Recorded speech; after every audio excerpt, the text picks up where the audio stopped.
Hello, good evening, everybody. Welcome to Easy Dharma for the New Normal. Today, we'll continue on the Wheel of Sharp Weapons as per normal. Let's see who's on. Kechara. Okay, let me turn off the volume first.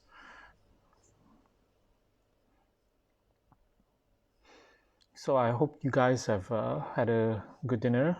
I did. And let's see. Oh, Mr. Lam, good evening. Okay, I can see you guys. I see myself very pixelated. Karine, good evening. Pastor Hani, Martin, good evening, everybody. Today we continue on part 7 of the Wheel of Sharp Weapons. We're on verse 61 today. 61, right? Yeah, 61. So before we begin, I just wanted to... Okay, this came to mind. I didn't want to go so much about bodhicitta and all those technical stuff right today. Today we go really basic. Today will be about a little bit about karma, a little bit about an imagery that Rinpoche once taught us in one of his teachings, and I don't know why it came to mind, so I just thought I'd share with you guys. He taught it. He gave us this imagery and he explained it so to give us a better understanding of how karma operates. And generally, it's like this. In our life, we have major rivers, tributaries. You know, from like all the major in Asia, they're all the little rivers from Malaysia to various countries in Southeast Asia. All originates from the Himalayas, right? So it flows down. As it flows down, it breaks off into smaller ones, but it's still huge, big ones, big rivers. So from a really big source, it flows down initially as glaciers, and then it goes on to form rivers. So because we have many lifetimes, we want to explain, many lifetimes of karma, of committing various types of actions, merits. So what happens is these karmas are collectively like a river. It becomes collective because our actions usually fall into either positive, negative, or merits, karma or merits. So it forms into huge rivers. So naturally, because we have not realized, emptiness and we're not in Buddha, we're not a Buddha yet, so we still have huge rivers of karma. So this karma, these rivers flow down, and the force is very strong. It's torrential. It's what do you call it when it's turbulent? It's very forceful. So it flows down. Karma is like that. So what happens is, Rinpoche said, at our level of practice, we're unable to dam the river. If we dam it, it will burst. So what happens is we cannot stop karma. In other words, we cannot stop karma by sheer brute force, wishful thinking, or doing superficial changes in our lives. So what we need to do is, so what happens is, what we can do is, when we have, that's why the Buddha has taught us various practices. One of them is the Wheel of Sharp Weapons. One of them is protector practice, Doji Shuten. Various practices, various teachings. The teachings are to help us understand the practices and for us to engage in the practice with the understanding, so that what happens is we can, how do I say this? Rinpoche said, what was the word he used? Rinpoche said, divert the river. Instead of damming the river, it will just burst because the sheer force is too strong. Karma is too strong to just like, I overnight become bodhicitta, enlightenment. Our dam will burst. Our mind will burst. Put you in a cave. Anybody of us watching, probably, I don't think there's anyone enlightened unless, some Rinpoche is on. No, I don't think so at the moment. So immediately, put us in a cave, our mind will burst. we'll go crazy, our winds will go off. So what happens is, because we cannot do that at the moment, we can't dam the river. So what we can do is we can do various practices to divert the full force of the river, because we are down there in a little town. Okay, the river is coming towards us, the turbulent river is coming, the waters are coming towards us, and it's going to wash us away. So we don't want the river to wash us away. That is symbolic. What does that mean? It means that we don't want our negative karma to overwhelm us, to ripen, in a sense that something bad happened to us, or we take a negative rebirth. Ultimately, we want to avoid that negative rebirth, but immediately we don't want huge obstacles to come our way. I mean, if we are in secular life, we don't want, secular kind of obstacles like, our business to go down, we fall ill, our loved ones leave us or whatever. If we're in Dharma, the worst obstacle we can get is we leave the Dharma. Okay, we don't want that. So but the karma is coming towards us. And what is making it come towards us is our actions. Okay, so our actions and our thinking so what we do is we do practices to avoid it, to divert the river. So instead of damming it and it explodes, so we divert the river perhaps into 2-3 streams, make it lesser. So that's where Dharma protector practice comes in very strongly. It's very effective because our rivers of karma, negative karma, is very strong. So we divert through protector practice. But you see, eventually the water still have to go somewhere. Okay, so there's only so much that the Dharma protector can, divert the rivers, divert. Eventually we will get washed away anyway, because the sheer force of the water. Hence, wield sharp weapons is also even more important than Dharma protector practice. The teachings that the Buddha taught, I mean, this is just one very powerful, very effective form of teachings, mind training teachings, right? To transform our mind. But ultimately, the Buddha's teachings are more important than the Dharma protector practice, because eventually the waters will collect and we will still be washed away. So instead of waiting for the time and then doing more, firefighting, what we do is we go upstream. Wield of sharp weapons, all the teachings that the Buddha taught is to go upstream, to go up to the Himalayas and to do changes there. Because upstream, it's difficult because you have to go up. Okay, you have to go up and you have to brave the challenges of going up.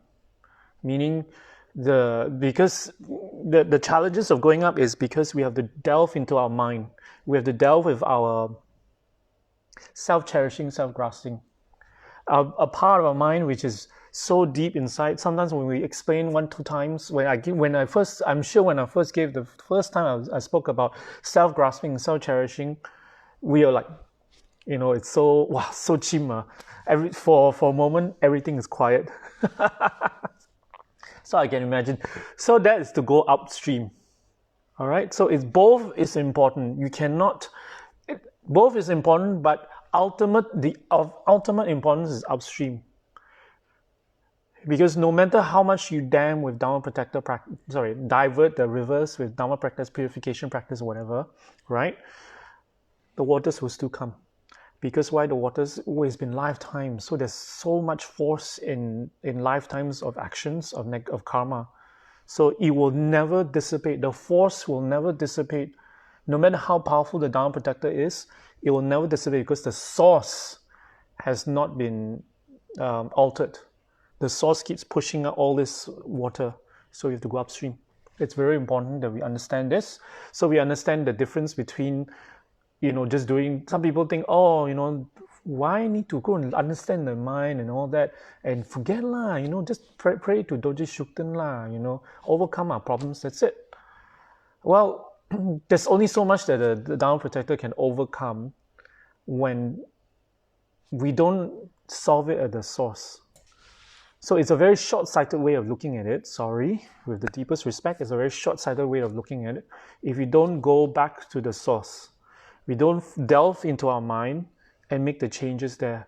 Otherwise, it will come again and again. Our obstacles will come. This explains why even people in the Dharma for many, many years will encounter challenges, difficulties, obstacles.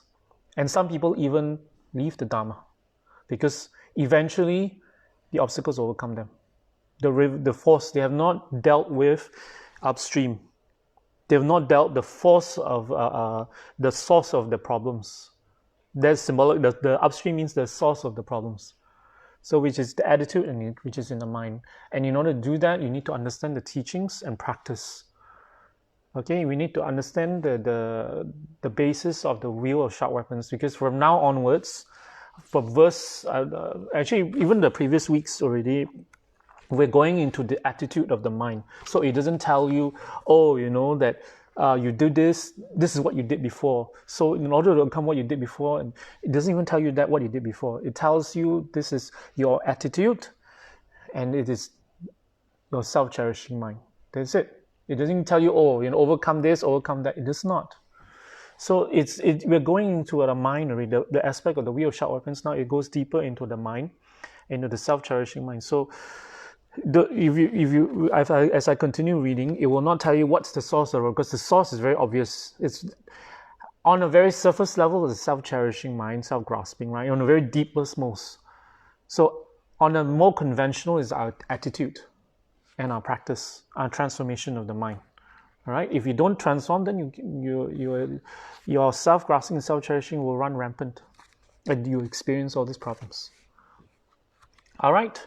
I guess no questions, right? I see a lot of people come on.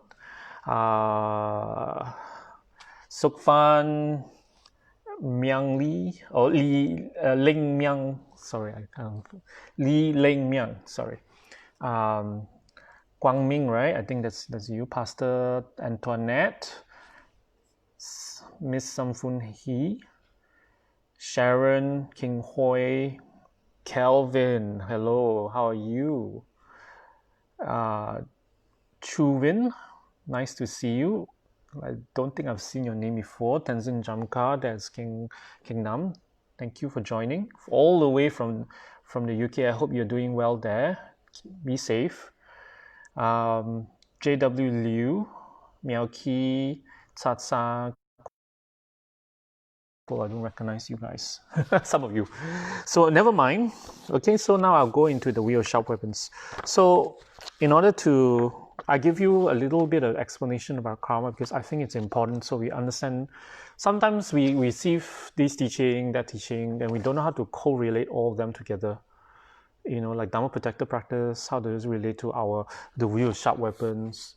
If we have Dhamma Protector, do we need to practice this? Is this an optional, you know, like we go into school. When we go to school, we can choose the subjects we want to study, isn't it?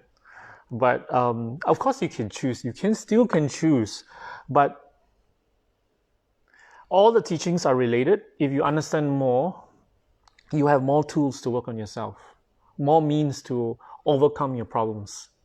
And also, just don't think of just about yourself. You have also more expertise to help people, help your friends, help your family. Use the Dharma. For once, you can use the Dharma to give advice. You know, always look at from a secular point of view when you give advice. Sometimes it's good to understand things from the Dharma perspective, and then you give advice, because Dharma ultimately doesn't deal with short term only. We deal with long term. Okay, everything long term. So that will help solve many of our problems, because a lot of our problems come on a long-term basis. Short-term, I think most of us know how to deal with a lot of issues already. It's the long-term that we're talking about. All right? Okay, let's go into it. Without further ado, verse 61, wheel of sharp weapons.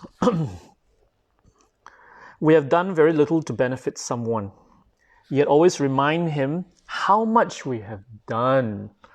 We have never accomplished a thing in our lifetime, yet boasting and bragging we are filled with conceit. Trample him, dance on the head of this treacherous concept of selfish concern.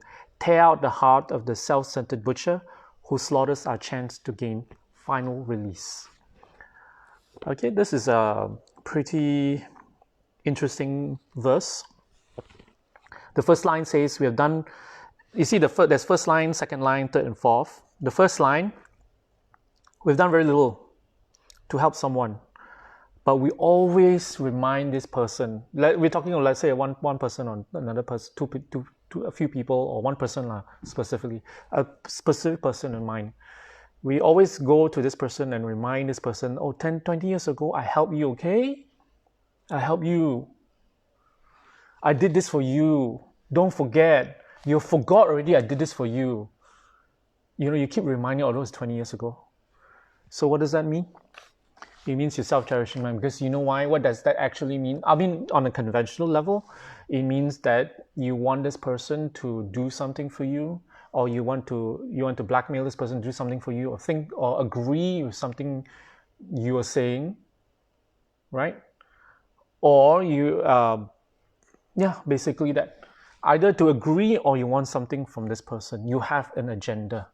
You don't just remind people for nothing, right? So that means that you have an agenda. You have an ulterior motive. You have a very self-cherishing mind. All right? When it comes to this scenario is an aspect of self-cherishing mind. Please understand what it means. So the scenario shows you, it reveals your behavior, and that behavior is a manifestation of. So you remind people about what you did for them before, for a specific, because you have an agenda. So that shows you have a self-cherishing mind. It's an aspect of it. So when you read all these verses, it's a self-contemplation. Some apply to you, some don't apply to you, but the meaning always applies to you, because ultimately we have this self-cherishing mind. Because most of the time we don't realize it. So when we look at it, we understand it, and we know how to identify that part of the mind and how to deal with that part of the mind and transform it. All right. So, okay, then that's the first and second. The third and fourth. We have never accomplished a thing in our lifetime. Yet boasting and bragging, we are filled with conceit. Okay, we have not accomplished anything, but we like to show off.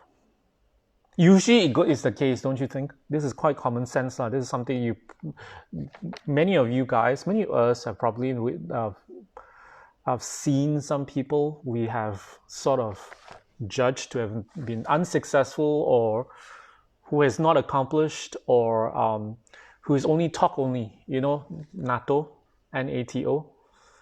I'm not talking of the North American Treaty Organization. I'm talking of no action, talk only. So they always say, oh, I can do this, I do this, I do this, they brag, but actually they have not done it. Sometimes they'll show you, what you ultimately think it's their accomplishments. Actually, they have very little or nothing to do with it. So usually is what happens is an exaggeration of the truth, or most of the time lying. So it's to do with it is to do with a little bordering on lying. Conceit is basically just lies. All right. So we are just exaggerating, painting a picture which is not real, and for a reason, to sell the person, to make the person give you something, trust you, to make the person invest in your whatever entrepreneurial endeavor. And many of the times we have to do that, we are forced to do that in reality. But most important to understand is that we have that kind of attitude, and we bring it to all aspects of our lives. So we always make tall claims, but we are not able to fulfill it. Okay, that is very important to understand. Many of the times we need to impress. I know in some areas of what we do in life, in work, with work, we have to impress people. Oh, I can do this, right? But you need to fulfill that. This verse, the line 3 and 4, is dealing with people who cannot fulfill what they promise. So they say, oh, I did this before, meaning I can do it lah. So and then when this person have this expectation or invest in you whatever you were doing, but you actually cannot, and then you run away, or your business fails, whatever it is, and then you're unable to pay it back. So everything collapses. Then you collect all this negative karma.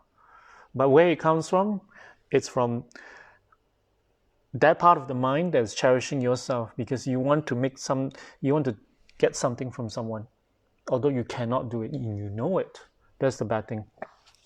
All right. Okay.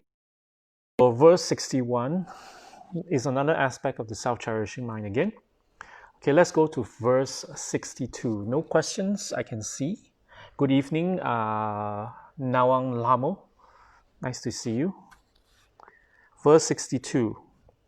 We have many great masters and teachers to guide us, yet shirking our duty, ignore what they teach. We have many disciples, yet do not ever help them. We cannot be bothered to give them advice. Trample him, dance on the head of this treacherous concept of selfish concern. Tear out the heart of this self-centered butcher who slaughters our chance to gain final release. So this one is immediately the first thing that comes to mind is actually someone who is like a tuku, like a teacher, like a Dhamma teacher. And for some of us who are been in the Dhamma for many years, this will also apply to you, because you have many teachers, you have received many teachings, but you do not fulfill. You shirk your duty. What's your duty? If you are a teacher, obviously your duty is to teach and guide your students. But if you are senior Dhamma brothers and sisters, what's seniority in Dhamma? Rinpoche has said, when you're 5 years in the Dhamma, 5 years only, okay? 5 years in the Dhamma, you consider a senior already. So what's your duty as a senior Dhamma practitioner? You already need to practice already. You need to put into practice. You may not need to be an advanced practitioner of higher tantra and great philosopher of, all the emptiness and the middle way view and all that. You don't have to be so intellectual and so yogi-like. What you need to do is whatever you know, you at least have to practice. If you understand renunciation, you have to at least practice that. And renunciation is a very, very basic teaching. Don't make it too like wow, like philosophical. Renunciation is actually quite basic. Okay, so if you know about Lama Tsongkhapa, if you know about generosity, if you know about making offerings, if you understand what it means to make offerings to the Buddhas, if you know what your basic practices, practice that wholeheartedly. Don't make it just, and when you practice it, it's also have to be reflected out of your, Rinpoche explained that in order for our practice to be real, it shouldn't be just restricted to on a meditation cushion. Meaning, if we do 15 minutes of prayers, offerings a day, that attitude of prayer and making offerings should extend beyond that. So when it extends means what? We should be giving. Even not just in front of the altar, we should be giving of kindness to others, of our time to people. We should extend it. We should do if we have not, then we would start 5 years. If you're on Dharma, you have to start to practice already. You cannot be just I'm a beginner and everything is just a theory. It should not be a theory. We have to put it into practice. All right. So when it's never too late. It's never too like, I've been so long in Dharma, right? I don't know, it's so complicated. Start from the very basic when you work your way up. All right, so it's very important to understand, to have a point of reference, okay, about this, because many of us are considered senior Dharma, including myself, senior Dharma brothers and sisters already. So we have to start to walk the talk, lah. In other words. So we have to start applying, especially in identifying our issues and overcoming our issues. And don't always say, I'm a beginner, and use it as an excuse to delay or avoid. Right? Usually when we delay, it means we are avoiding. It's we can avoid everybody. We can avoid our guru. We can avoid the other senior Dharma brothers and sisters. We can avoid Kechara. We can avoid the Dharma center, whatever Dharma center you are, whatever temple you go to, whatever monks that you patronize, whatever relatives or friends and loved ones. You can avoid the whole world, but you cannot avoid karma. You cannot avoid death. You cannot avoid the passing of time. You cannot avoid sickness. All this is forced upon you. It's a river that flows down, and it's the force of it will come on you. And when it comes and it washes you over, when the obstacles come, then whatever Dharma practice, whatever deities you pray to, it cannot help you already, because you could have done something earlier, but you didn't. So don't wait to the last minute and firefight. Practice the Dharma now. Prepare your mind. Okay, and this is for the first and second. So we cannot shirk our duty as a senior Dharma protector. We're not Dharma protectors, but we are Dharma practitioners. We cannot shirk our duty to practice. We have a duty once we are 5 years in the Dharma. We have a duty to practice. All right. So and share. So the third and fourth is more about sharing, because when we practice the Dhamma, because the Dhamma that we are practicing is the Mahayana Dhamma. The Mahayana means the practice of compassion. So definitely we have to not just apply to ourselves. We have to share our experience, our learning, even if we don't have. But whatever we know, we can share to inspire others. Most importantly, in this case, is do not force the Dharma on others. Meaning, how do you force the Dharma upon others? You expect loved ones and friends and family to practice along with you, because we all want. I'm sure we have the best of intentions. We want our brother, our sister, our father, our mother, our relatives to practice the Dhamma. We do want it. It's a good intention, but we cannot force it down. We cannot expect it overnight. We teach them, they will practice already. Maybe they don't understand.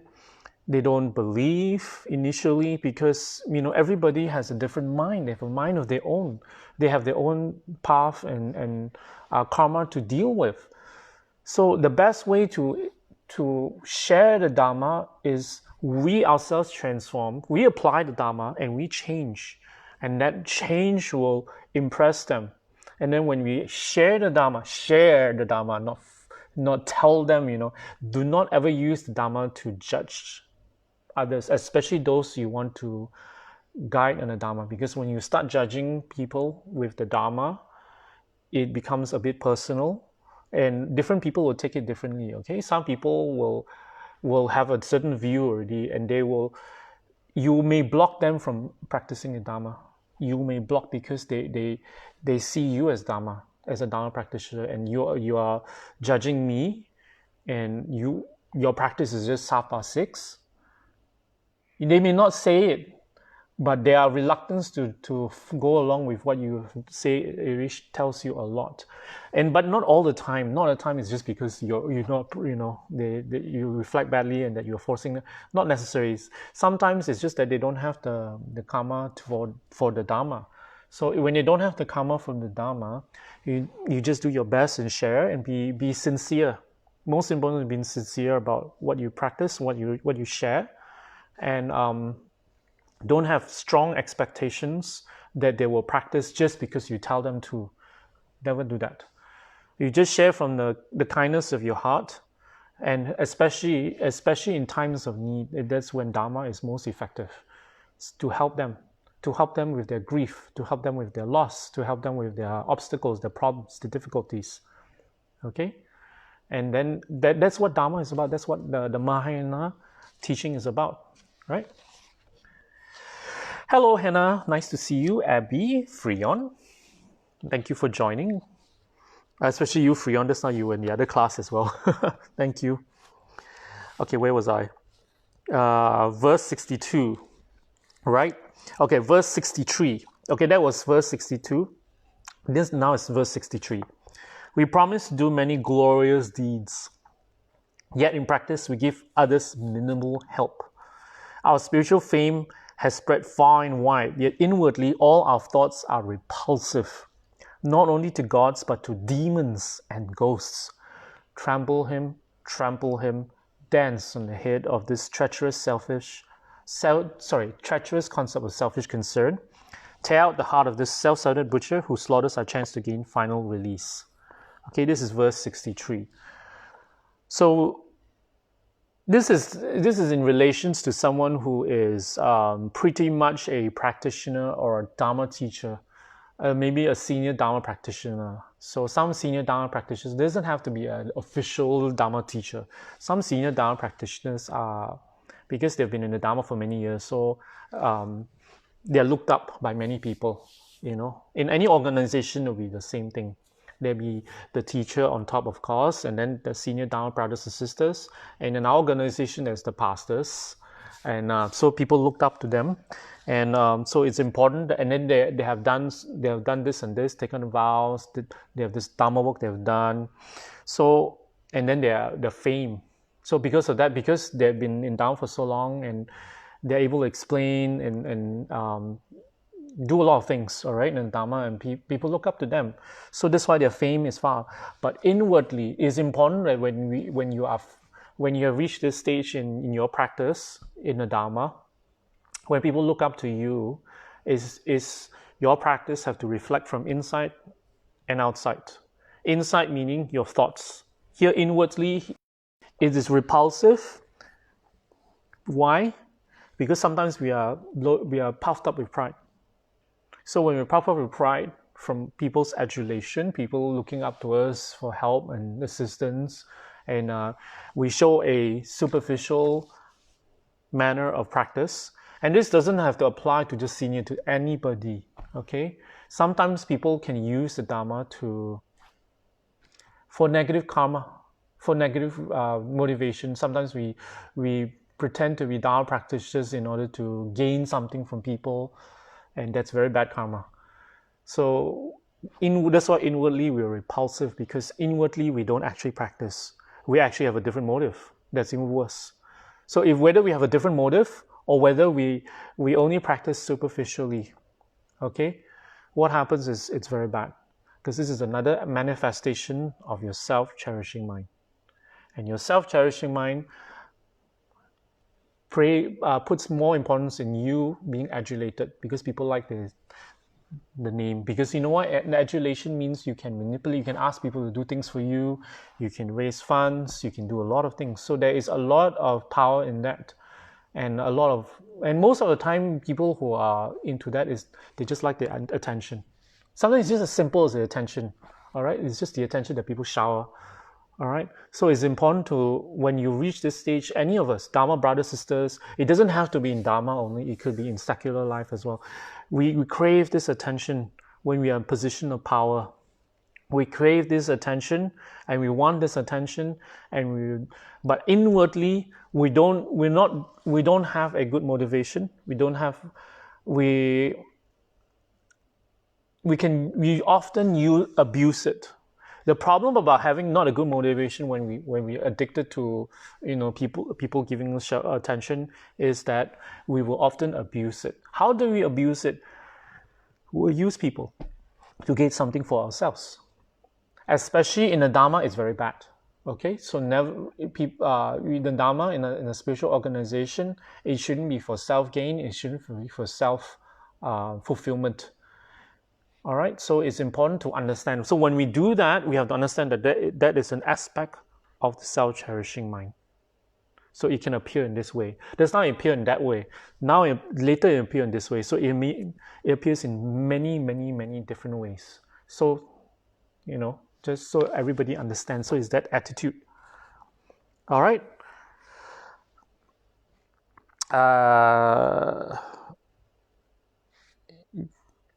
Yeah, and it says it's so bad that Even the gods, even the demons, even the ghosts find it repulsive. It means that we have totally abused our authority. We totally abused by not only just not practicing, by having a really bad motive. Usually is when what will repulse the spirits, because spirits is the worst. Spirits is full of negative karma. They are full of, miserliness, of loneliness, of needing attention, and even to them they find it repulsive. So what it's trying to tell you is, it's that your intention and your motive is so bad because you're abusing your authority. All right? No questions. Am I going too deep? I know this is called easy Dharma for the new normal, but I kind of like made it very. I know I've gotten feedback from one person who said that it's not easy. If you do not understand, let me know. No problem. But try to follow along, right? Because one way or another, it will apply to us. All right. Okay. Oh, Miaoki. Is it acceptable to recite refuge prayer to my 4 dogs and use the mantra book to touch their forehead, as well as let them look at the pictures of all the Buddhas? Will this cause good or bad karma? Oh, no, there will not be bad karma if your dogs, what do you say? The mantra book to touch that. No, because it's on top of on the top. They're not stepping on it, so it's fine. Right? So it's on top of their heads.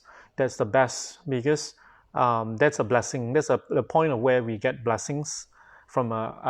Because generally, why is it on top of our head? You can bless your butt and all that, right? Some people might think on top of our head is because we have a natural preference, okay, for the top part of our bodies are usually reserved for someone, whom we trust. And then for below is someone we despise, we don't like, because dirty, the ground is dirty. So there is some kind of natural order of how things are, how we regard things, because on the ground is dirty, it's unnatural, it's we put down. Okay, above our heads, the upper part of our body is a position of where we trust, where we have confidence in, where we can get close to, and where it's an equal or higher lah. On top of our head is higher, so it's higher. It means that when we will accept the blessings. So that's why it's natural for us to in Buddhism, it's important that we get blessings from the top. We don't take the Buddha statue and sit on it and say that's a blessing. No, it's not, because we naturally have that kind of body language, I would say, body language kind of behavioral pattern, so that it becomes natural, and that will convert into merits or negative karma. All right, so we put on the head, it's fine. Okay, so it's very nice. Or to look at Buddha statues. Why Buddha images? Why? Same for us. It's not just the dogs. Any sentient being, any being who have consciousness, okay, when they look at a holy object like the 3 jewels, and they're holy. Why? Because they are based on enlightenment. They're based on freedom from samsara, freedom from suffering. So they've overcome suffering. So when we look at them, everything about them is a result of their enlightenment. So when we look at them, it plants their blessings are so powerful that just looking at them, or a form of them, a statue of them, a line drawing, they say even when you don't have a frame of mind that is calm, you just look at it when you're very angry, you're very frustrated, you've driven 1 hour to Bentong, and then you're hungry as hell, and then you look at and you're pissed off with the person who drove you, because you sat through terrible traffic, and you look at Dorji Shukden, just the line drawing of him, you plant blessings in your mind, even if you don't have that good frame of mind. It is said in the scriptures. So Whatever attitude you have, whatever mental attitude, whatever frame of mind, when you look, has powerful blessings already. All right? It's a blessing. So it's not a mind transformation. The blessing means it's like a seed that goes into our mind. So when we transform our mind, we open that seed. All right? Okay, so it's good, all good. Thank you very much. And I hope that helps you understand further why is it a blessing. And you put on our head also because we have a natural regard for the upper part of our body where it's equal and all. So what happens is we can receive the blessings easier than below. So below is something that is derogatory, we put down. Even the words we use with something we put down, we don't respect, is always low. Something respect is always high. Even the words we use in language in describing something that's good for us, something that's bad, is always lower and upper and higher. Okay, so that will reflect our mentality, and that will reflect how we view things, we see things. So that is also reflection of how we get blessings as well. All right. Okay. Next verse. Okay. 64. We have read very little, heard only a few teachings, yet talk with authority expertly on voidness, shunyata. Our knowledge of scriptures is pitifully lacking, yet glibly we make up and say what we like. Trample him, dance on the head of this treacherous concept of selfish concern, tear out the heart of this self-centered butcher who slaughters our chance to gain final release. This is actually for someone who likes to teach, who likes to share the Dharma, can be a teacher, or may not be a teacher, maybe a senior Dharma brother and sister. All right, so there are some people who like to use Dharma to impress others. But they don't actually know much. What they're saying is they don't actually know much Dharma. So whatever they know, they dress it up to make them sound very profound, like talking about emptiness. Voidness is emptiness, okay? Emptiness is the teachings of shunyata. The Indian word is shunyata, or emptiness in English, and it's the highest teachings on wisdom. All right, so we like to use Dharma to impress on people, but we don't really know much. And whatever we know is just superficial. It says glibly we make up. So superficial means what? A lot of things we just make up. We just make it up to sound, wow. Sounds like me. But anyway, we make it up, and we try. What we're trying to do here is we're trying to impress on people. Why do we want to impress on people? Some people, they just like the attention because it gives them a lot of people listening to us. It gives us a certain measure of power because people think they're learning from us, so they come to us, and then we like the attention. We like the adulation. Sometimes people shout on us. So if we do that, we have that kind of mind frame, then self-cherishing mind. Another aspect of a self-cherishing mind. Okay? Okay, that is verse 64. Verse 65. We have many attendants and people around us, yet no one obeys us nor heeds what we say. We feel we are friends in positions of power, yet should we need help, we are left on our own. Trample him, dance on the head of this treacherous concept of selfish concern. Tear out the heart of this self-centered butcher who slaughters our chains to gain final release. Also, someone who has a lot of people around us, someone who is popular, someone who has a lot of servants, a lot of staff, a manager, with position of power, position of authority, secular or spiritual, either, doesn't matter. But a lot of people under us, but none of them really listen to us. They just do their own thing. And then when we want to give instructions, they don't want to listen. Why? You think why? This I came across before, and immediately I thought why. It's because people don't respect us. If people under us don't respect us, why don't they respect us when they don't listen to us? Yes, that all leaders, all people of position of power, definitely were people who are insubordinate, right? There'll be definitely one or two people, but if majority of the people don't listen to us, what does that mean? Not a good leader? Maybe. Why we're not a good leader? Maybe because why people don't actually respect us is because we don't walk the talk. We abuse our power. We are lazy. We don't reflect what we're supposed to be doing. Or we are abusive to people under us. There's many possibilities. Whatever it is, it's from us. Okay, so if a majority of people don't respect us and don't listen to what we have to read our instructions, although we are in a position of authority, position of power, we've not been doing something. We're not having the right attitude. In this case, we're not having the right attitude. Actually, everything boils down to attitude. Like, cannot be just what we're not doing. It's our attitude, and the attitude is one that is a manifestation again of your self-cherishing mind. So you see, we have been various facets of the self-cherishing mind again. So that's the first and second verse.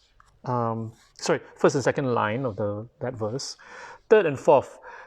We have many friends in positions of power. Oh, I know this Dato. Oh, I know this Tan Sri. Oh, I know this businessman, his millionaire, this billionaire. I know so many people. I know this one, I know that one, I know this celebrity, I know this person, I know this. But when we need help, no one is there to help us. So we like to name drop in other words. Yeah, we like to name drop.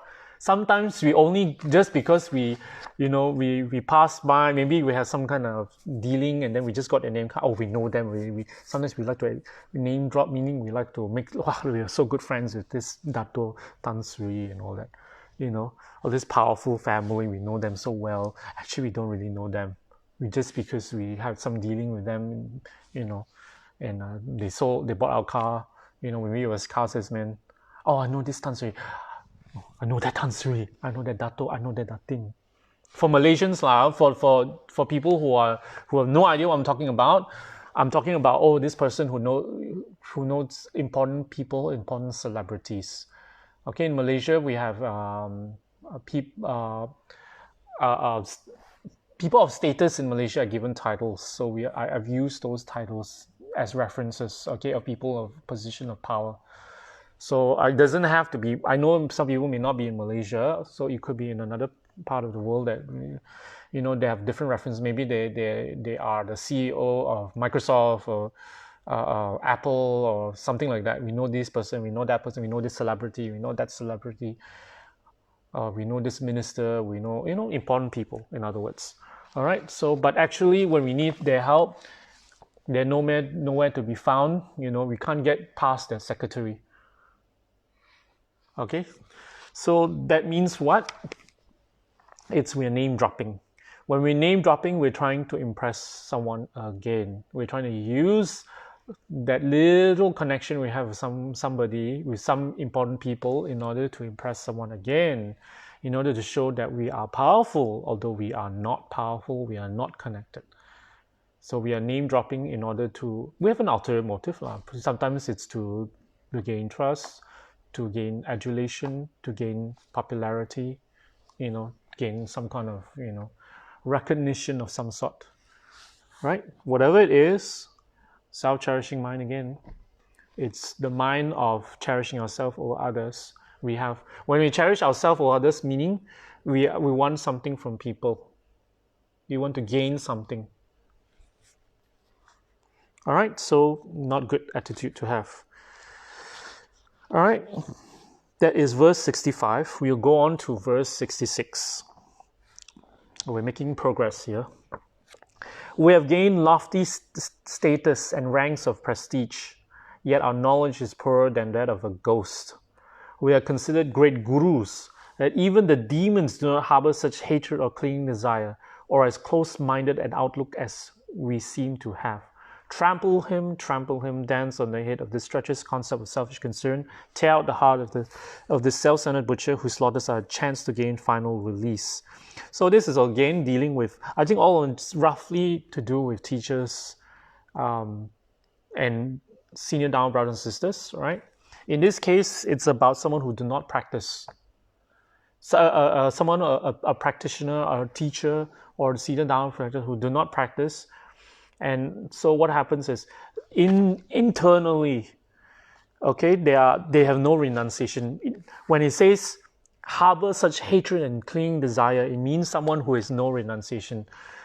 What it means is when you have no renunciation, means what?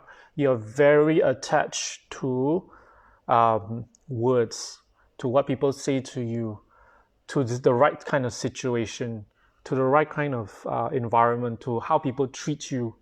We are very attached. When we're very attached, we get offended easily. When we're very attached, we're very judgmental. We're very self-righteous. So what does that all mean? It means that internally, we judge people. We are self-righteous because internally we are non-renounced. We are very full of hatred because a lot of things disturb us. A lot of things are people, or how they do things and how they say things, how they treat us. We get offended very easily. So when we are very offended very easily, our self-cherished mind is very, very strong. So no renunciation. And then we also, on the flip side, we get easily pleased when they make attempts to please us. We're so happy, that these people come to us to listen to us, give us a donation, give us a praise, a word of praise, recognize us. Oh, we are so happy, we're smiling, and we are on top of the moon. So it goes both ways. So when we are so happy and so upset, right, it shows you have no renunciation. So when you have no renunciation, that's a very basic thing. And what it means that we go through ups and downs. So our mind is constantly tossed between what we don't like, what we like, what we don't like. So always going back and forth, back and forth, back and forth. And it just never ends. And one day it will escalate. It will escalate. It's not just in our mind. It will not just remain in our mind. We get disturbed. It will escalate to a point where we will do something negative. Okay? It always begins first in our mind when we see things we don't like, then we get upset. Sometimes at the beginning, it's just from within. We're not happy about something, then we're not happy. Then more things happen and we're not happy. And eventually, we leave. First thing I mentioned, the worst thing to do is to leave the Dhamma. So we give up our practice. We don't want to teach anymore. We don't want to teach for the bad reason, because we are angry. Okay, there are valid teachers who don't want to teach as a means to benefit students. There are cases because the students are just so wild. But in this case, it's not. In this case, a person who leaves because of anger and attachment, it's very heavy negative karma. All right. Oh, hi Chung, nice to see you. Haven't seen you in a while. Pastor David, going back to what you said in the earlier part of this session, I have a couple of questions. Oh, wow. Okay, let me see. Question number 1. Is consistent enlightened Dharma protector practice such as Dojin key towards us generating merits and creating conducive conditions for our mind transformation? Yes, correct. It is because you're relying on an enlightened Dharma protector like Dorji Shukden. It is conducive conditions, correct? The practice itself will help us with our practice, but the actual practice comes with studying the Dharma and transforming. This is supplementary. Dorji Shukden Dharma protector is actually supplementary for a person who wants to go on a Dharma, to travel a Dharma path completely. Okay, so yeah. Number 2, are worldly benefits a mere side benefit? I guess you're talking in relations to the Dharma protector practice, all right? Well, it depends on your perspective. Dharma protector practice for a beginner immediately is not considered a side benefit. It's the main benefit thereafter when you just start to practice.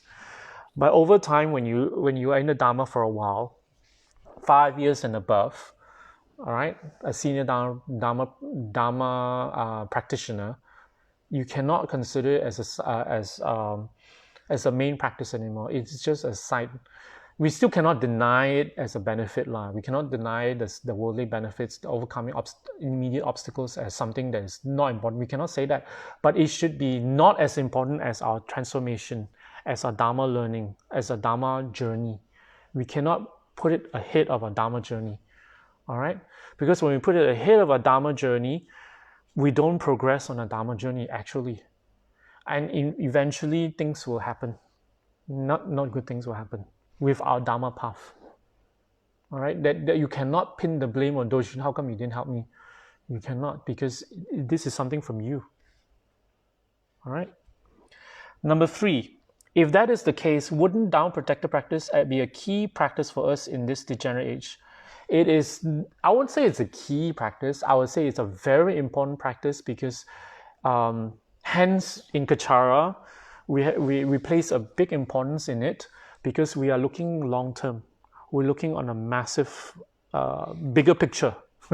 Bigger picture, the term that Rinpoche like to use, bigger picture, because we're looking at benefiting as much people as possible. So we are like a fisherman of sorts.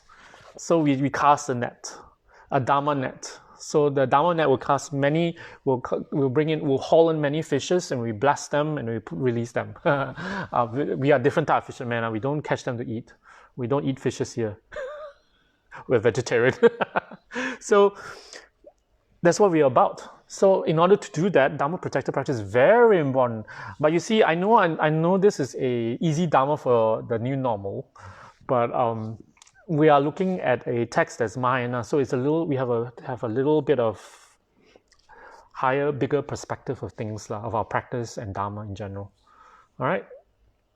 So it's important to understand from various perspectives, because that's why in the Buddha himself, even the Buddha has taught different teachings, 84,000 teachings, right? So some of them seem superficially to contradict each other. When I say, it should be secondary, but in Kechara, the biggest statue in Kechara is Dodishuken right now. All right, so it will seem to contradict, but actually our purpose is the same. It's just that the target audience is different. So when the target audience is different, you have to address their needs, what they need. So we're looking at the masses. And the masses are not advanced Dharma practitioners, okay? The masses are people who are beginners. Some of them will never practice the Dharma, but we'll plant seeds in their mind. And that will be very beneficial for them for lifetimes to come. Because let's face it, not many people have the karma for Dharma, to practice the Dharma. Okay, not many.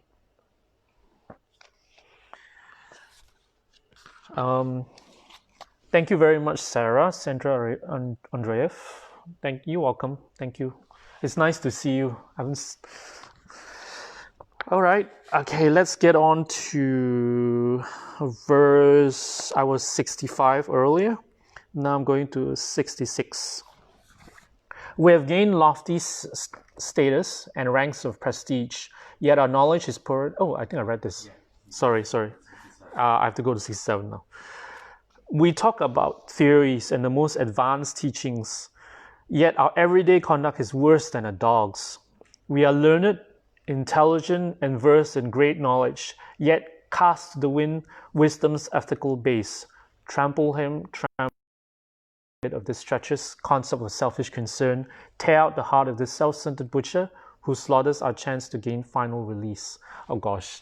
This one is about someone who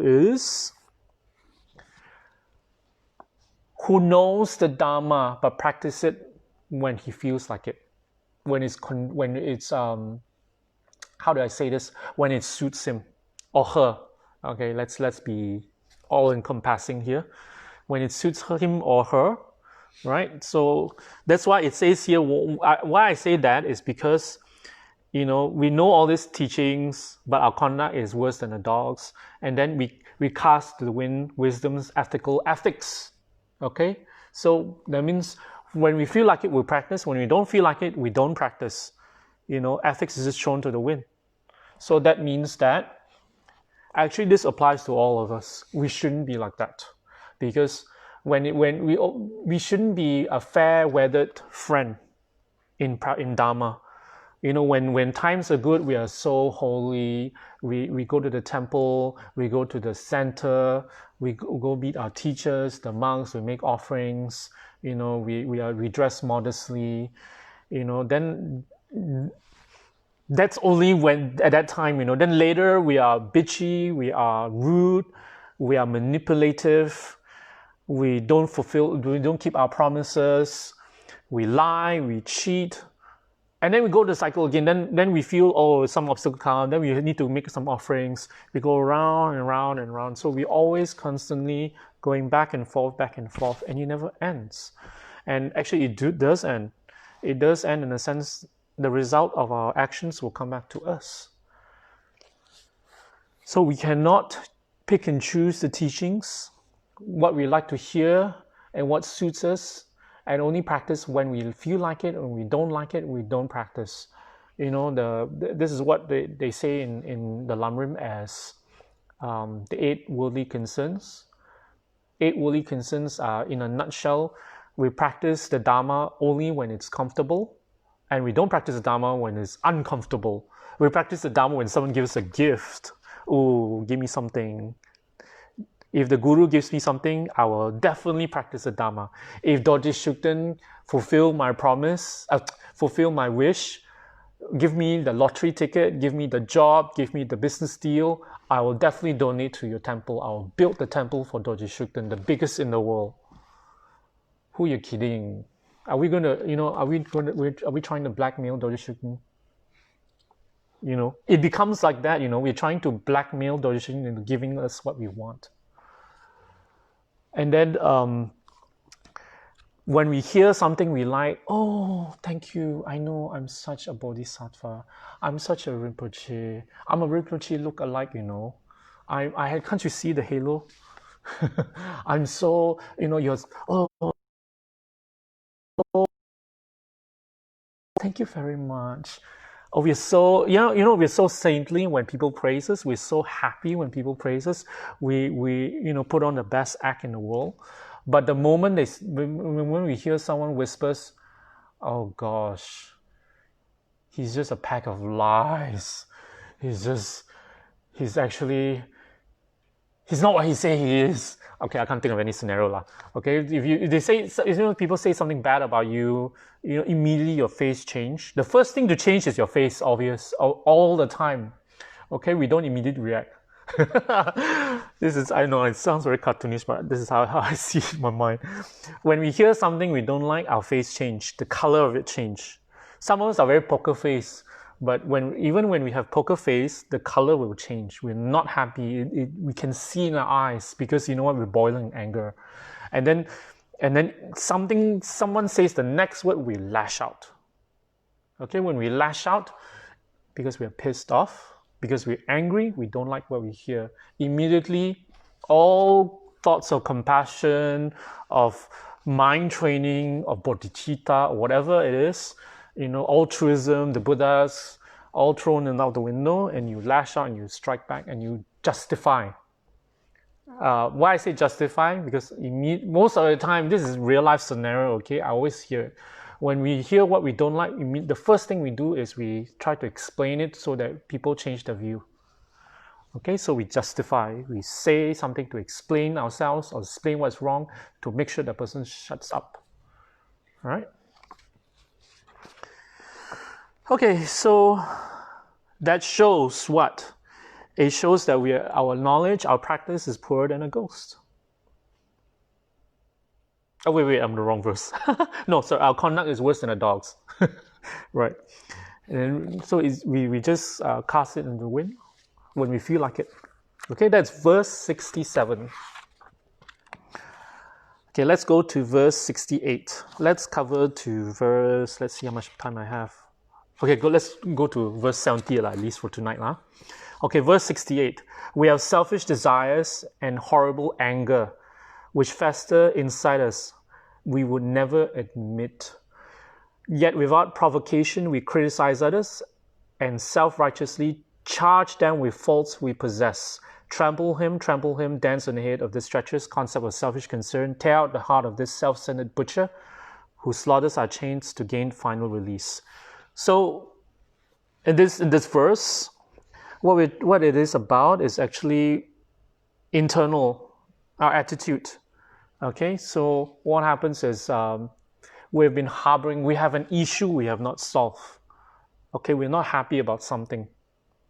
Okay, it could be a part of our life. It could be the position we're in. It could be someone, we're under the power of someone's that, we don't like the situation, being, and being in that situation, being in that position makes us harbor resentment. So we are very pissed, very angry. And what happens is very easy to trigger us off. So people who are very, very trigger happy, meaning they get very unhappy, when people, just for the smallest thing, they can fly into a rage for the smallest word, smallest gesture, people who are angersome. Why? Because they've been harboring this resentment. And this resentment comes from somewhere. It comes from an initial resentment. It builds up over time. And why they're in that position will depend on the person. And it's usually because they have not taken responsibility. Usually when it comes to anger, a person has not taken responsibility. They have not done something to fulfill what they're supposed to do. And so they're under the power of someone else. All right? So they don't like that. That's why they're angersome. And that's why with the slightest provocation, you criticize. And then when we're angry, we are very sharp-tongued. Okay, there's a difference. Okay, there are some people who are very direct, naturally, as a just being honest. Okay, so they have no malice intent. So this is something hard to differentiate for a lot of people. But actually, there is a difference. There are some people who are very direct. They just tell you as it is. They tell you what they see. They have no intention to harm. This doesn't come from hatred. It doesn't come from resentment. It just comes from what is perceived, what they see. All right? That's different. This verse deals with people who have been harboring resentment. So when they've been harboring resentment, they've been not happy about something for a long time. All right? It's boiling over. So when even the words they use is critical all the time, instead of seeing only good things, in order to see both a balance of good and bad, there's a normal person with no, anger issues, all right? So they will see good and bad, okay? So sometimes, people will always talk about the good, and they sometimes say a little bit of bad, but they don't fully review it. But the person who is angry, they just fully review it because they're not happy, they're resentful, okay? And then, but they will never ever admit it. Okay, all this is all internal. So they are very self-righteous. Sometimes this can come under the guise of a person who is in religion, who is a Dharma teacher, who is a position of power, a position of authority. So they're very, very stickler of the rules, and they use the rules to judge others. That's why I always like to say, never use Dharma to judge others. Use it to help people, to give them a guideline. So to share with people, it's sharing the Dhamma, not forcing down their throats. Okay, never use Dhamma to force it down their throats. So some people say, so they put a very for what is right, what is wrong in Dharma, right? Because all religion, all matters of spirituality, there's right and wrong. Right, in the Dhamma. So if we hold on to the right and wrong very tightly and we use it to tell people off because they've done something wrong, and we do it all the time, it's another manifestation of the self-cherishing mind. This is what this part of this verse is saying. Okay, next one. We wear robes of saffron, yet seek our protection, and refuge in spirits and gods of this world.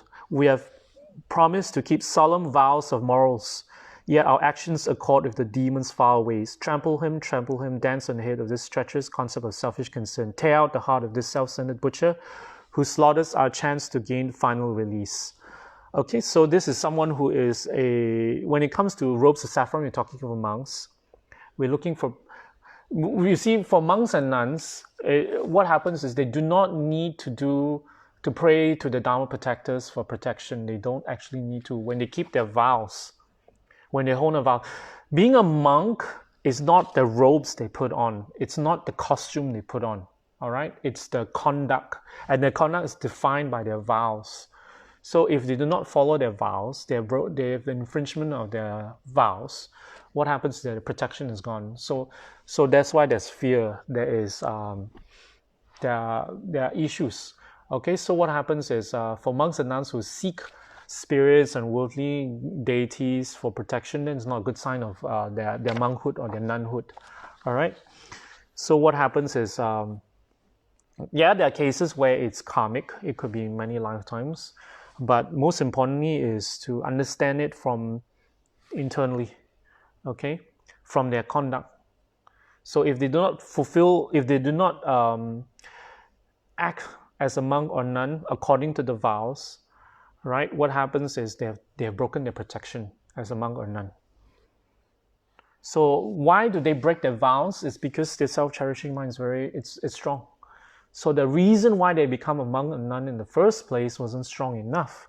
So hence it's important for people, and this does not apply just to monks and nuns. Of course, it applies to everyone with our refuge vows, our refuge commitments, on why we have taken refuge.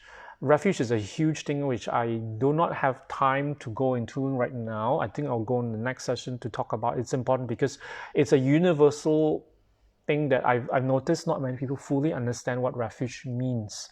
Because I had an earlier Dharma discussion with some friends, it's another group I had earlier just in Kechara. So what happens is the question posed revealed to me that many people do not fully understand what refuge is. So I will delve into then, because today, right now, we don't have much time. I don't want to go in too long. All right. Actually, I'll stop at verse 69. Then next week I can start at verse 70. It feels nicer than start on verse 71. All right, so I will stop here. All right, thank you very much. And you're welcome, Tenzin Key, and Sarah. Thank you very much to all of you who have been joining me. All right, from next week onwards, I'll be moved to Tuesday, to the Tuesday session where Pastor Noral used to be doing his 50 verses. Okay, so he will be doing his combined with the Saturday, right? On the Saturday session. All right, just to give you guys a heads up. So next week it will be me on Tuesday, just me. Alrighty, thank you very much, and thank you, Mr. Lam. All right. Janju Central Rinpoche, Make Panangyu, Keba Yamami Payang, Gone go to Power Show, Tony Tonga Rinpoche, Mae Panangyu, Keba Yamami Payang, Gone go to Power Show.